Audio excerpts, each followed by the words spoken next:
आप देख रहे हैं न्यूज के लाइव भरोसे की पहचान।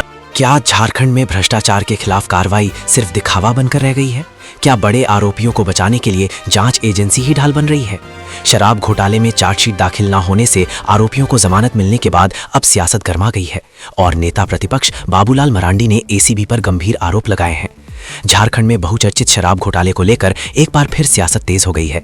आय से अधिक संपत्ति मामले में एसीबी द्वारा समय पर चार्जशीट दाखिल नहीं करने का फायदा पूर्व उत्पाद सचिव विनय चौबे को मिला, जिसके बाद उन्हें जमानत मिल गई। इसी मुद्दे पर नेता प्रतिपक्ष बाबूलाल मरांडी ने एसीबी की कार्यशाला पर गंभीर सवाल उठाए हैं। उन्होंने आरोप लगाया कि एसीबी सुनियोजित तरीके से आरोपियों को बचाने का काम कर रही है। मरांडी ने राज्यपाल संतोष कुमार गंगवार से मुलाकात कर इस पूरे मामले में तत्काल चार्जशीट दाखिल करने के निर्देश देने की मांग की। साथ ही उन्होंने इस मामले की जांच किसी स्वतंत्र एजेंसी से कराने की भी अपील की। मरांडी ने कहा कि वर्ष 2022 में उत्पाद नीति में बदलाव कर एक सिंडिकेट को फायदा पहुंचाया गया, जिससे राज्य को भारी राजस्व नुकसान हुआ। पहले ये घोटाला 38 करोड़ का बताया गया था, लेकिन अब ये 750 करोड़ रुपए से अधिक का हो चुका है। उन्होंने आरोप लगाया कि एसीबी ने जानबूझकर 90 दिनों के भीतर चार्जशीट दाखिल नहीं की, जिसके कारण कई आरोपियों को डिफॉल्ट बेल मिल गई। अब तक 17 में से 14 आरोपी जमानत पर बाहर आ चुके हैं। मरांडी ने इसे बेहद गंभीर मामला बताते हुए कहा कि ये पूरे सिस्टम पर सवाल खड़ा करता है और इसकी निष्पक्ष जांच जरूरी है। सुनिए आगे नेता प्रतिपक्ष बाबूलाल मरांडी का पूरा मीडिया संबोधन। राज्य के महामहिम से हम मिले थे और उनको हम एक ज्ञापन दिए, क्योंकि सवेरे हम वहां मिल रहे थे, इसलिए आप सब लोगों को हमने नहीं बुलाया था। इसलिए मैंने तय किया ही था कि कार्यालय में आकर के हम आप सब लोगों से मुलाकात करेंगे और बात करेंगे। आप सबके संज्ञान में है, झारखंड में एक बड़ा चर्चित घोटाला है, वो शराब घोटाला। और शराब घोटाला की जब शुरुआत हुई थी 2022, उस समय से हम सरकार को पत्र लिख रहे थे। उस समय भी हमने सरकार को पत्र लिखा था कि किस प्रकार से घोटालों की षड्यंत्र हो रहा है, साजिश हो रहा है, और हमने मुख्यमंत्री को पत्र लिखा। लेकिन राज्य सरकार ने उस वक्त कोई संज्ञान नहीं लिया, ना पत्र का कोई जवाब दिया, ना कोई एक्नॉलेजमेंट दिया, ना फिर कोई उस वक्त कुछ कार्रवाई नहीं किया, बल्कि शराब में घोटाला होते रहा। और घोटाला इतना नहीं हुआ, थोड़ा बहुत नहीं हुआ। अब तो उस घोटालों की जो जानकारियां मिल रही है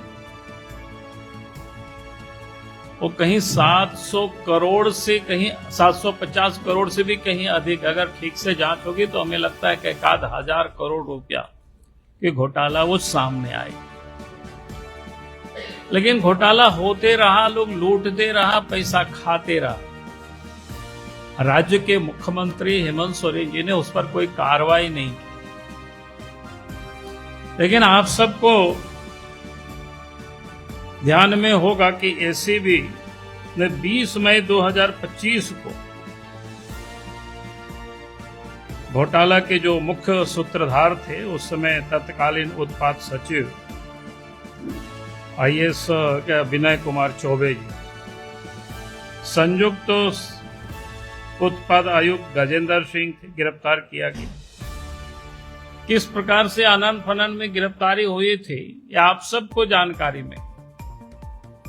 पूछताछ के लिए बुलाया जाता है, पहले कोई एफआईआर भी नहीं था, और फिर एफआईआर करके उनको तुरंत जेल में डाल दिया। और 21 मई 2025 को Jharkhand state beverage corporation limited के जो महाप्रबंधक सुधीर कुमार दास, पूर्व महाप्रबंधक सुधीर कुमार, प्लेसमेंट एजेंसी के नीरज कुमार, ऐसे लोगों को गिरफ्तार किया। उसके बाद महाराष्ट्र और गुजरात से भी अनेक लोगों को गिरफ्तार किया, जिसमें विपिन परमार, महेश सेडगे, जगन देसाई आदि ऐसे शामिल है। यानी दर्जनों से भी कहीं अधिक लोगों की संख्या है गिरफ्तार की।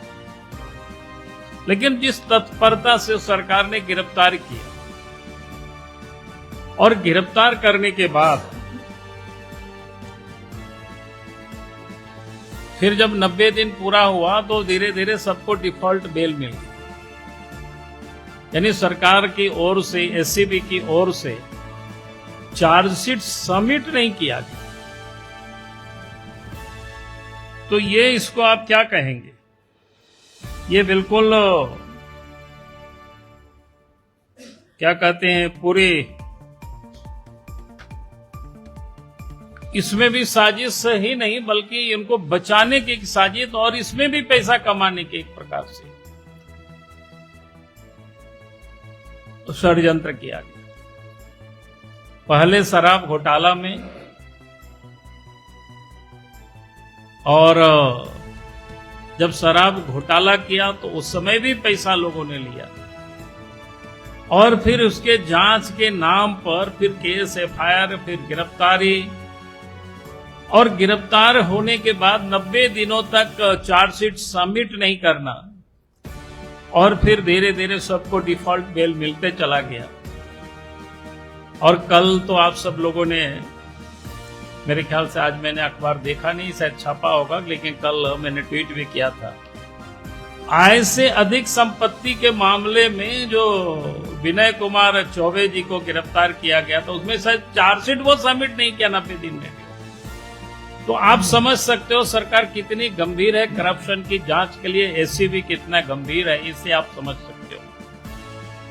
इसलिए हमने राज्य के राज्यपाल से हमने मांग किया है, झारखंड राज्य के 750 करोड़ रुपया से अधिक के शराब घोटाला में एसीबी को तुरंत चार्जशीट दाखिल करने के लिए निर्देशित करने एवं इस मामले की जांच में भ्रष्टाचार निरोधक ब्यूरो एसीबी की संदेहास्पद भूमिका तथा संपूर्ण प्रकरण की जांच तत्काल सीबीआई से कराने की व्यवस्था की जाए। यानी इस मांगों को लेकर के आज इस प्रदेश के राज्यपाल से हम प्रातःकाल 10 बजे उनसे हम मिले हैं, उनको हमने ज्ञापन सौंपा है। चूंकि इस मामले की जांच होगी तो ये पता चलेगा कि इसमें कितना बड़ा घोटाला हुआ और इस घोटाला में कितने लोग शामिल हुए। आखिर आज एसीबी को क्या परेशानी है कि गिरफ्तारी 2021 में 2020 में 2025 को होता है, यानी कितना हो गया, लगभग 10 महीना हो गया करीब। अब 10 महीना में भी अगर कोई चार्जशीट सबमिट नहीं करता है एसीबी, इसका अर्थ ये होता है कि एसीबी एक षड्यंत्र के तहत सिर्फ पैसा वसूल रहे, एक्सटॉर्शन कर रही है। और इसीलिए मैंने राज्य के राज्यपाल से मांग की है कि आप एसीबी के डीजी को कहिए, सरकार को आप कहें कि वो चार्जशीट तुरंत सबमिट करे और पूरे मामलों की जांच सीबीआई से कराई जाए। तो आज इन्हीं मांगों को लेकर के हम राज्य के राज्यपाल से मिले और आप सब लोगों से भी हम इसी विषय को लेकर के आप सबके सम्मुख में आया। बहुत बहुत धन्यवाद।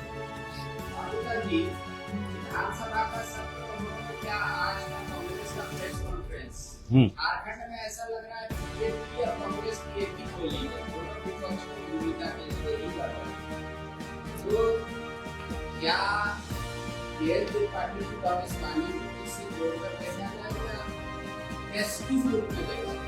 देखिए, पहली बात मैं कह सकता हूं कि कांग्रेस बेचारा कितना दिन तक बचाएंगे हेमंत सोरेन। इसलिए आज उनके कोई प्रभारी है, उनका प्रेस कॉन्फ्रेंस भी हमें जानकारी मिली कि उन्होंने कहा कि भाई सरकारी स्कूलों की स्थिति एकदम खराब। दूसरा, उन्होंने कहा कि कानून व्यवस्था झारखंड में अगर हम कहें कि समाप्त हो चुका तो कोई आश्चर्य नहीं है कि इस प्रकार से हत्याएं, चोरी, डकैती सब हो रहे, वो बेटियां सुरक्षित नहीं है। अभी विशुनगढ़ के आप सब लोग मामला जान ही रहे हैं। और ये सारे जो स्थिति यहाँ कुछ काम हो नहीं रहे हैं, वो सरकार सब स्वीकार कर रही है। सरकार स्वीकार, मैंने कांग्रेस पार्टी स्वीकार कर रही है, सरकार स्वीकार रही है, उनकी सरकार है, उनके सपोर्ट से सरकार चल रही है। तो इसीलिए मैंने कहा कि आज आखिर कितना पर्दा कितना डालेगा कांग्रेस को। लगता है कि उनसे भी अब ऊपर मामला पहुंच चुका है।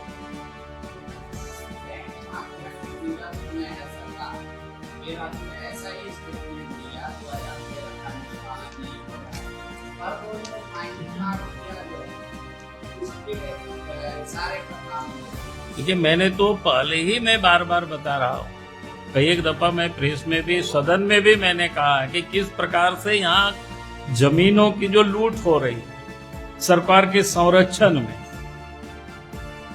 चाहे वो भुइहारी जमीन हो, पहनाई जमीन हो, जीएम लैंड हो, यहां तक कि आपकी भी खतियानी जमीन है तो पता करेंगे कोई और कागज पत्तर बना लिया है कि 1911 में अगर सर्वे हुआ तो 1855 का ही कागज मिल जाएगा बना करके आपको दिखा देगा कि उस समय से ये जमीन हमारा माने पुरखों लोगों को ये नीलाम कर दिया था, तरह तरह की। तो आज तरह तरह के लोग, तो ये जब तक सरकार उसमें इन्वॉल्व नहीं होता है, सरकार गिरोह तो नहीं कहेंगे, हम तो कहेंगे सरकार ही गिरोह चला रही है,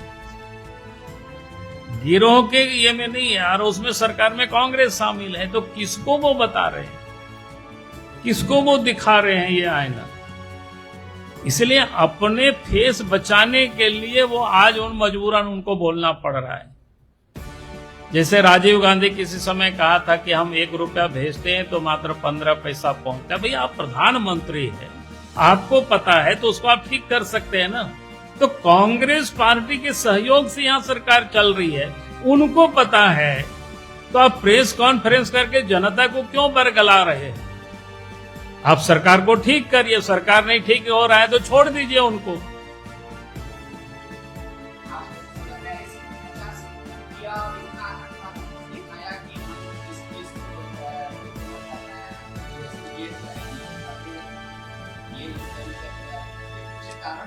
देखो, ठेठ अगर मैं कहूं, पहले शराब घोटालों में लोगों ने पैसा लिया उन लोगों से, आप जब गिरफ्तार किया उस समय तो पैसा मुख्यमंत्री और बाकी लोग लिया, आप एसीबी जांच कर रहा है तो इसके माध्यम से भी उन लोगों से पैसा ले रहे हैं। अगर चार्जशीट कहते तो नॉर्मल बेल उनको मिलता ही, क्या बोलते हैं, कोर्ट में जाते, बहस होता।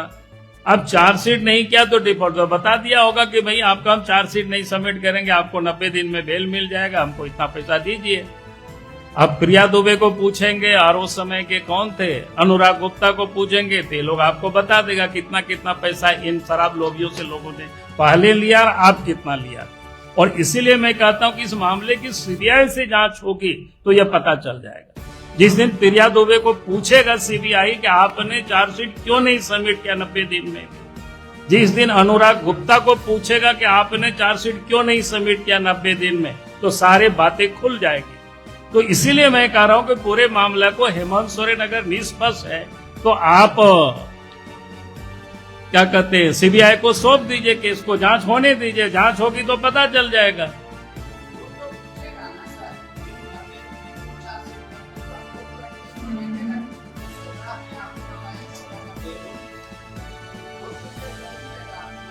देखिए, कोर्ट में कह रहा हूं ना, कोर्ट तो पूछ ही रहा, कोर्ट का काम इतना ही कि आपने चार्जशीट नहीं किया, इसका मतलब कोई गंभीर मामला नहीं बनता है, इसलिए बेल दे दिया।